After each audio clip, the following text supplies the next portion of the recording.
Hey Canucks fans, welcome to Clay's Canucks commentary for Saturday, April the 6th. I'm Clay Emo, I'm at Canuck Clay on Twitter, I'm at Clayton Emo on Instagram. I'm the founder of the GLCPC, the Good Looking Canucks Positivity Club, and this is my Canucks take, all in one take. It is game day, it's the final Vancouver Canucks regular season game, game number 82. They are in St. Louis to take on the St. Louis Blues. Very interesting, a lot of storylines to this game, which I'll get into. For the Vancouver Canucks, pretty simple. Playing out their string. If they win the game, then they'll finish with 82 points in 82 games. Probably 10, 15 points ahead of a lot of people's predictions. So from that standpoint, you could call the season a small success or an unexpected success, as I talked about in yesterday's video. For the St. Louis Blues, much more at stake. They're in a battle, a three-way battle atop the Central Division. The Blues, the Winnipeg Jets, the Nashville Predators, depending on what happens tonight, they're going to shake out their standings and find out what place to finish in between first, second, and third. Obviously, big stakes. If you're in first place, then you get a wild card team. If you come in second or third, at least second, you get home ice advantage for the first round over the third place team. So lots at stake for the Blues. And I'll do a reminder at the end, but don't forget, after today's game, at the conclusion of today's game, about 5 minutes after the game ends, I'll jump onto YouTube here, and I'll be doing a post-game live stream, talk about the game, talk about the season overall, look ahead to the draft and free agency, and many other things. So I invite you to join me about 5 minutes after the game ends, right here on YouTube, and then join me for some Canucks chat. I'll be online for about 45 minutes to an hour to wrap up the season. Okay, so for the Canucks tonight, we know that Thatcher Demko starts, and we know that... I predicted this, but not that it was a big prediction. A lot of people were predicting this, that Demko and Markstrom have basically split the last 8 starts of the season. So it's Demko's turn tonight, and he'll likely be backstopping a team that looks pretty much like the same team that played against Nashville on Thursday, because I didn't see any line combinations tweeted out yesterday, even though they did practice, and then no morning skate this morning. Let's presume that they're going with the same 18 skaters. So up front, you got Horvat with Pearson and Eriksson. Then you have Pettersson with Besser and Virtanen. Third line of Gaudette, Levo, and Spooner. Fourth line of Beagle, Schaller, and Granlund. Then on D, you have Edler with Stetcher. You have Hutton with Rafferty. And you have Quinn Hughes with Luke Shen. Like I said, Thatcher Demko starting. Don't know if it's going to be Jacob Markstrom backing up, or if they're going to give the newcomer Jake Kiley a chance to back up in tonight's game, or today's game, I should say. What's more interesting to me, actually, so a couple of interesting, let's go with 3 storylines today. Number one is St. Louis is good. Like, St. Louis is really good. They led by Ryan O'Reilly, Vladimir Tarasenko, and of course, Jordan Binnington, who I'll get to in a second. So St. Louis, I read a stat, I think, for Jeff Patterson, that they have, I think, 9 guys, or it might even be 13 guys, actually. If it's 13 guys, it's crazy. I think they have 13 guys who have double-digit scoring, which is unbelievable when you think about it. And it's no surprise. They're basically battling for first place in the Central. This is where we thought they would be at the start of the season. They just had a horrible start for whatever reason. Well, one of the reasons was goaltending, which brings me to point number 2. Jordan Binnington, the all-star rookie, although he's 25 years old.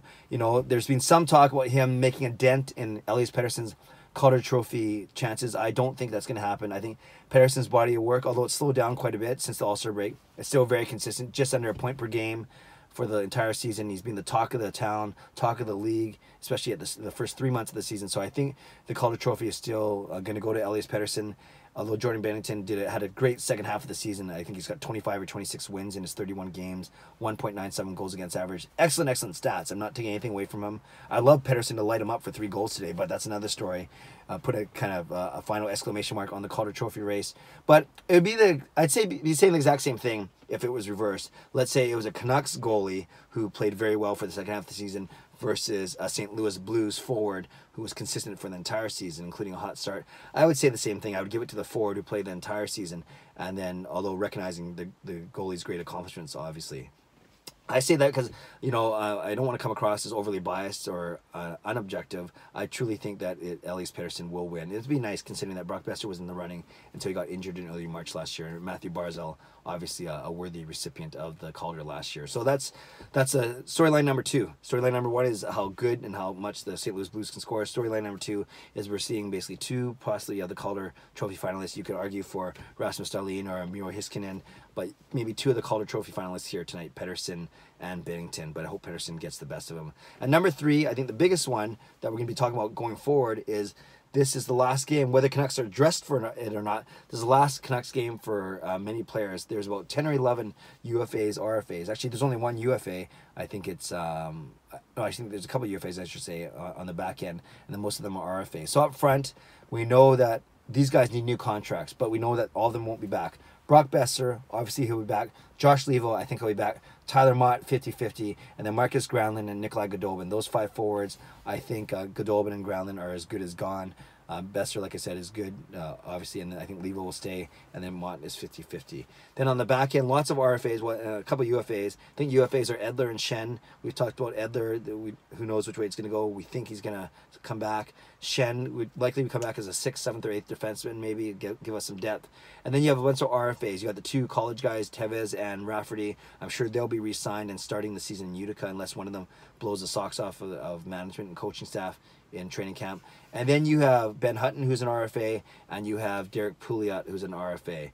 So I expect Hunt to be back. I don't expect Pouliot to be back. So that's 6 defensemen that we got to look at. And then Thatcher Demko actually in goal as an RFA, and we expect him to be signed as well. So I think you add them all up, that's about 2 UFAs and about 9 or 10 RFAs. So that's a lot of players. That's 12 players. Not all of them will be starters, but in essence, that's half of your roster that you have to renegotiate contracts with.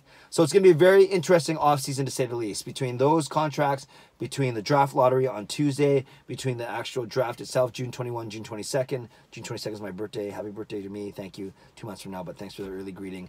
And then, of course, free agency starting on July 1st. So it's going to be a long offseason in some ways because the Canucks have shown us some really good stuff, especially with Quinn Hughes' debut the past week and a half or so. They've shown us some good stuff. At the same time, you know, we can get behind maybe a Winnipeg or a Toronto Maple Leaf, God forbid, or maybe anyone else you want to go for in the NHL playoffs. There are going to be a lot of storylines for sure. But for today, let's focus on the season. Let's focus on Pettersson versus Binnington. Let's talk about look forward to another Quinn Hughes game. We can start to talk about the guys that will or not be back, and then don't forget live stream right after the conclusion of today's game, I should say. I should stop saying that. Got it dressed up. It's Saturday, but I'm still dressed up. I have to go to work. Got a work function today. Then I'll come back, watch the game, do the live stream, and then have a work function tonight. So Canucks fans, leave a comment below. I love to read, react, and reply. What do you think of the St. Louis Blues? What do you think of this whole Pettersson versus Binnington debate? Is it even a debate, or is it Pettersson's trophy to lose for sure, or to win, depending on which way you want to put it? And which of those players do you think are coming back? Which ones need to come back of all the UFAs and RFAs, especially, that the Canucks have to re-sign? Leave a comment below. I'd love to read, react, and reply. Subscribe if you like to. Like this video if you like to. Enjoy the day. Enjoy the game. Don't forget, YouTube live stream, wrapping up the season 5 minutes after the game concludes on YouTube. I would love for you to join me, and we can chat about Canucks this afternoon. Have a great day. God bless. Go Canucks, go.